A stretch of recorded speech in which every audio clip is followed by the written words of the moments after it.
Radio Sucesos 101.7 FM presenta su noticiero Sucesos con Milton Pérez y Verónica Larrea. Un periodismo libre para una democracia plena. Los hechos y las opiniones de los sucesos que marcan nuestro tiempo.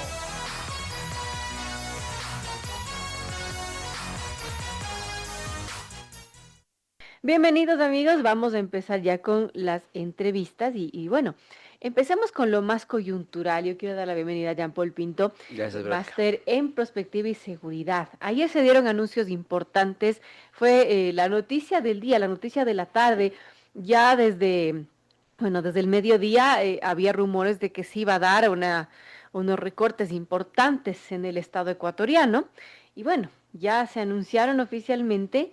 Y entre esos recortes también incluye, la fusión del SNAI, el famoso SNAI, y también del Servicio Integrado de Seguridad EQ 911 al Ministerio del Interior. Se adscribirán, dice, al Ministerio del Interior, no se fusionan. No sé bien la diferencia entre ambos. Habría que verlo técnicamente, qué implica una fusión o una adscripción. En todo caso, ya no van a ser entidades apartes, van a ser adscritas al Ministerio del Interior. ¿Eso cómo cambia en tema de perspectiva de seguridad? ¿Cómo lo vemos, Jean-Paul? Bienvenido, gracias por acompañarnos. Gracias, Verónica, por la invitación. Gusto estar acá. Un saludo a la audiencia del programa. Mira que en el caso del SNAI, bueno, siempre habíamos dicho que había que tomar una decisión ahí. O bien Así es. eliminar el SNAI, o bien hacer una cuarta fuerza militar que se ocupe de las cárceles, porque hasta el momento los militares siguen hecho cargos del tema, ¿no? Ahora, si pasa al Ministerio del Interior también es un problema porque los militares son parte de otro ministerio, no son parte del Ministerio del Interior. Entonces habrá que un poco analizar su permanencia o no, o podría ser, digamos, la excusa perfecta para que salgan del tema de cárceles, ¿no? Pero en el tema de los centros de rehabilitación social me parece que en lugar de fortalecer lo que estamos haciendo, como que estamos debilitando más. El sector de seguridad es un sector en el cual en lugar de achicar, habría que crecer más todavía, porque realmente lo que hemos dicho muchas veces es que en el sector seguridad debería crearse una secretaría, un ministerio coordinador de seguridad que justamente vaya direccionando lo que cada una haga más abajo. Y lo que estamos viendo ahora es que vamos achicando también eso de ahí, ¿no? Entonces yo te diría que, por un lado, como tú bien señalas, tampoco hay claridad sobre qué implica esta fusión o que está escrita. Adscripción. Entonces, de ahí lo que se podría entender es que el ministro del Interior va a tener un poder jerárquico sobre el SNAI, sobre el ECO 911. En el tema del ECO 911 me parece que no habría grandes variaciones, pero el tema de cárceles sí, porque como te digo, es como que le fuimos achicando. Ujú. Había un Ministerio de Seguridad, después hicimos una secretaría, ahora ya no hay esta secretaría o va a ir más abajo de otra gente. Entonces, yo diría que lastimosamente lo que estamos haciendo es quitarle más peso e importancia al tema de cárceles y como que lo vamos minimizando. Sí, y eso es un tema muy preocupante. Como te digo, después habrá que ver, estos militares están ahí, van a estar bajo la regente del Ministerio del Interior, van a seguir en defensa. ¿Cómo se van a hacer esas cosas? Me parece a mí que todavía no hay claridad sobre eso, ¿no? Pero yo diría que sobre cualquier otro sector de la economía y del Estado, si hay un sector que debería crecer en numérico, en capacidades, en fortalezas, en que equipamiento es seguridad, dado lo que hemos, tú has señalado bien, o sea, este año seguramente con los 4.000 muertes violentas que tenemos hasta el primer semestre de este año, terminaremos el año con una tasa de homicidios por 100.000 habitantes superior a 40, ¿no? Así 40 y es. pico, quién sabe si 45, siendo así la más alta de toda América, ¿no? O sea, realmente somos el país más violento de la región.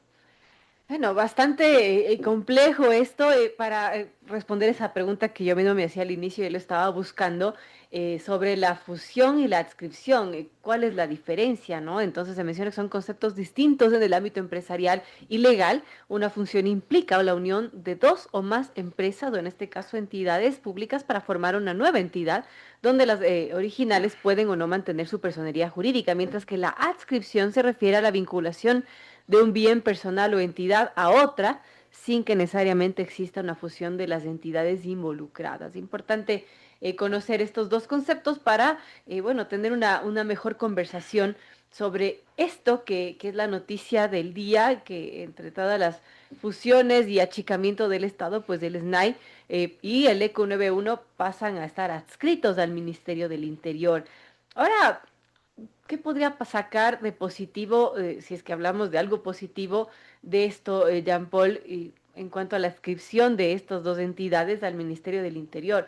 ¿Puede haber algo positivo, si bien es lo que menciona ustedes, Claro, no tendría que quitársele dinero ni recursos y más bien agrandar esto, dada la emergencia de seguridad, pero ¿habrá algo positivo en aras de la eficiencia, como dice el gobierno?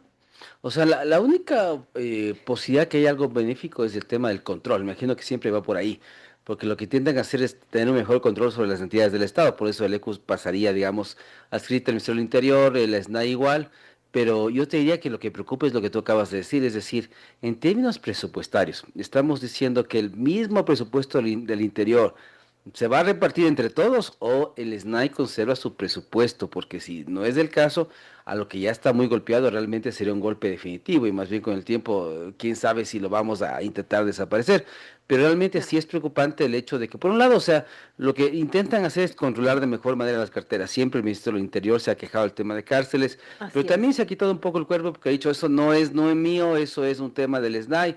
Pero ahora ya ese discurso ya no es válido, porque si se ha escrito el Ministerio del Interior, evidentemente todo lo que pasa en las cárceles también será su responsabilidad. Entonces implica echarse, ¿no es cierto?, a la soga al cuello, porque todo lo que pasa en los centros de rehabilitación social también será responsabilidad del Ministerio del Interior. Entonces yo te diría que, por un lado, seguramente querrán tener mayor control, pero por otra parte lo que sí preocupa es a una entidad que ya estaba debilitada, que no tenía las capacidades necesarias.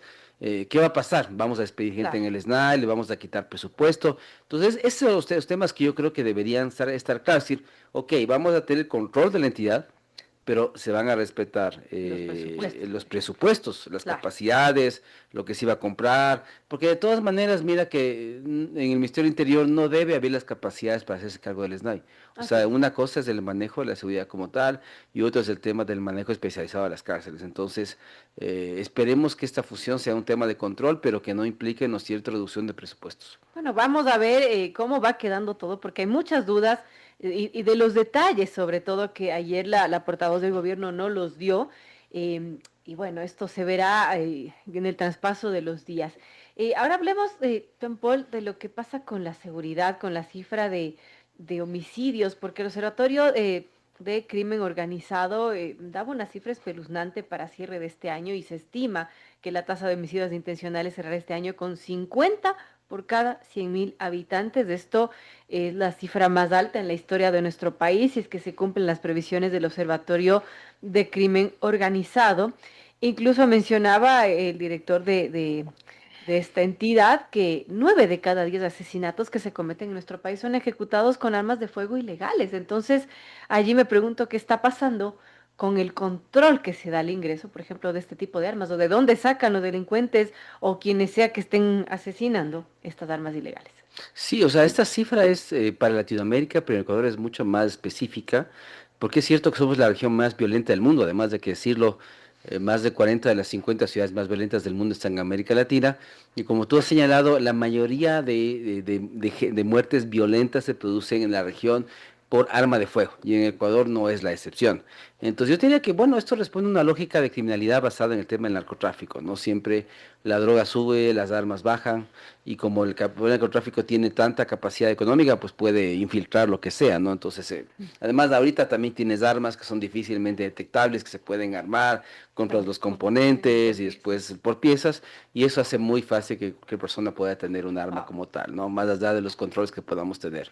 Entonces, y en otro, mira que hace un mes por ahí, yo recuerdo nos confrontamos en un programa de televisión con el ministro del Interior sobre el tema de las estadísticas. Y él cogió un periodo muy pequeño, que era junio, que eran 20 días para decir, está bajando. Y yo le decía que era imposible, ¿no? Por lo menos estamos al menos 3, 6 meses para identificar una baja en la tasa de homicidios. Y es lo que ha pasado, es lo que yo un poco advertí, porque dije que no servía de nada decir que había bajado 20 días, si en los siguientes 20 días había varias matanzas en varias zonas del país, que es lo que está pasando actualmente, Así es. vivimos de eso, ¿no? Entonces esa estadística se va al piso, entonces eh, habría que estudiar bien en ese mes porque hubo una reducción, pero realmente fue un tema muy temporal, un tema muy pequeño, porque ya cuando vemos las cifras macro nos damos cuenta que realmente terminaremos el año seguramente con alrededor de 8.000 muertes violentas, ¿no? Entonces, inclusive a los niveles o más alto que los niveles que tuvimos en el año 2023, que fue el año más violento que tuvimos, ¿no? Entonces, y además también ese discurso, ¿no es cierto? Que no hay que preocuparse porque el 90% de muertes son de delincuentes, sí, pero al final del año, Se matan entre ellos, entre ellos, entre el pero al discurso. final del día, en las estadísticas internacionales, ellos no separan eso en ningún país del mundo, simplemente la tasa es 50 y es 50 y es el país más violento de la región. O sea, este discurso tampoco no cala y no pega, además que las muertes que se hacen de grupos criminales no se hacen en un lugar muy apartado, se hacen en las ciudades. En restaurantes, en bares, en calles, y hay muchos daños colaterales, sobre todo niños, ¿no es cierto? En estos años se ha crecido un 640% el número de niños que han muerto de forma violenta en el Ecuador. O sea, una cosa también muy difícil de aceptar, ¿no? Así es, y bueno, tomando en cuenta muchos de hechos que han pasado, por ejemplo, la ola de violencia que está en Manabí, que ha dejado a 20 muertos en 3 días, la policía lo ha atribuido a una disputa territorial, pero ¿qué está pasando, por ejemplo, en Manabí, en ciudades que eran muy tranquilas como Manta y que incluso ahora pues ya mucha gente ya ni siquiera sale a la calle, ¿no? ¿Qué está pasando en esta zona? ¿Cómo ve? Tras esta captura de alias Fito y la extradición de alias Fito, cómo se están moviendo las cosas en el mundo criminal. Esto de la extradición de Fito, ¿cambiará de alguna manera las cosas? No, porque yo decía, es lo mismo que con la muerte de Pablo Escobar en su momento, ¿no? La gente pensaba que muerto Pablo Escobar, el narcotráfico se había Muerto el terminado. perro, muerte la rabia, dicen. Pero realmente lo que pasó es que al día siguiente de la muerte de él se repartieron las rutas, se repartieron los destinos, se repartieron los países de exportación.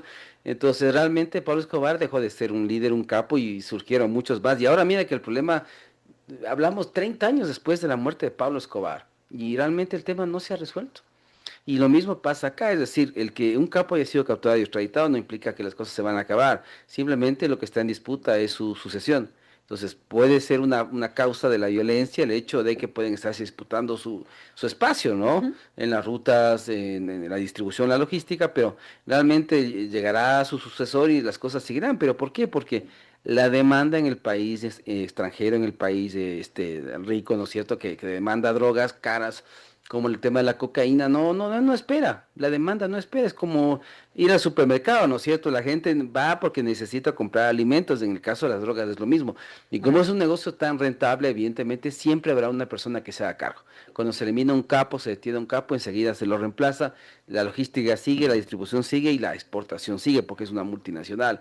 Entonces realmente es ilusorio, ¿no? Cuando pensábamos, lo que hizo el gobierno fue saldar una deuda pendiente que tenía, Fito se escapó, por una negligencia, lo recapturamos y eso fue una deuda que dejamos, digamos, saldada, pero de ninguna manera implica una reducción de la violencia, ¿no? Lo que estamos esperando un poco es que en este mes, antes que Fito sea juzgado, él pueda hacer un acuerdo de cooperación Claro. y se puedan justamente conocer aquí sus socios en la policía, en el ejército de inteligencia, cómo creó, ¿no es cierto?, negocios fantasmas en el Estado, cómo infiltró. Eso es lo que nos interesa, ¿no es cierto? A él le interesa tener una pena menor, no le interesa pasar 20, 30 años en la cárcel, entonces esperemos que sea así, pero realmente las cosas, como te digo, en toda la costa desde el 2021, porque es un fenómeno bastante reciente, ¿no? Desde el tema del COVID, las cosas se agravaron en el Ecuador, el tema de seguridad, pero como te digo, o sea, mientras solo ataquemos la oferta, que implica atacar a los grupos criminales, pero no hagamos nada con respecto a la demanda, las cosas no van a mejorar. Claro. Porque en cualquier clase de microeconomía te van a decir eso. O sea, si es que tú achicas la oferta, o la oferta se achica, pero la demanda sigue siendo alta, el precio va a subir.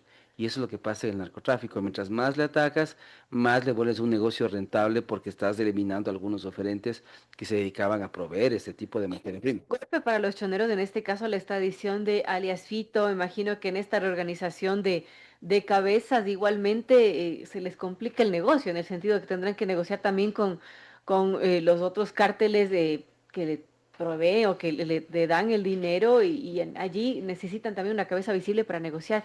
¿No le resulta un golpe esto de Fito?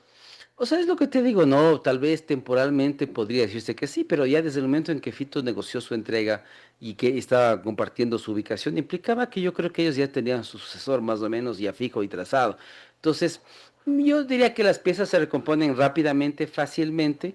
Y bueno, alguien me decía una cosa que era interesante. Cuando vemos el ejemplo mexicano, el gobierno mexicano en su momento un poco lo que hizo fue una estrategia de alianza con un cartel, el cartel de Sinaloa, para debilitar el resto de carteles.